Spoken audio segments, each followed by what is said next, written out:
Surendranagar police વિભાગ દ્વારા sports meet 2025નું આયોજન કરવામાં આવ્યું। સ્પોર્ટ્સ મીટને જિલ્લા પોલીસ વડા ગિરીશકુમાર પંડ્યા દ્વારા ખુલ્લું મુકાયું।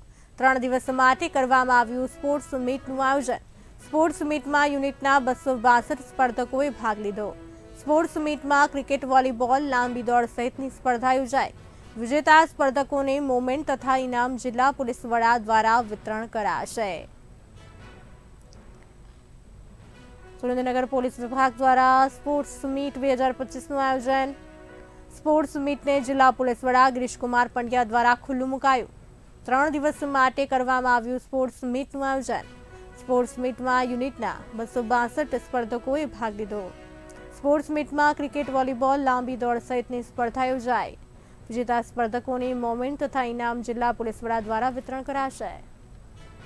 જે સુરેન્દ્રનગર જિલ્લા ના અલગ અલગ ડિવિઝન્સ, શાખાઓ અને જેલ વિભાગને એમ મળીને કુલ 6 ટીમોની સ્પોર્ટ્સ મીટ્સ 2025નું ઉદ્ઘાટન કરવામાં આવેલ છે।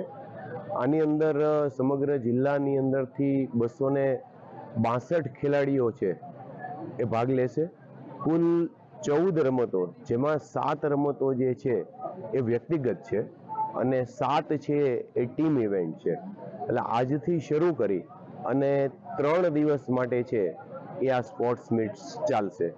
આ સ્પોર્ટ્સ મીટ્સનો હેતુ છે એ પોલીસ કર્મચારીઓ કે જે સતત પોતાના નોકરીના ભાગરૂપે તાણમાં રહેતા હોય, પોતાના નોકરીના લીધે કોઈ વ્યક્તિગત રીતે સમય ના આપી શકતા હોય, તો એની અંદરથી થોડા બહાર નીકળી અને પોતાની અંદર ખેલદિલીની ભાવના ડેવલપ થાય અને વિવિધ રમતો પ્રત્યે છે એ અવેરનેસ આવે, એ હેતુથી આ સ્પોર્ટ્સ મીટનું આયોજન કરવામાં આવેલું છે।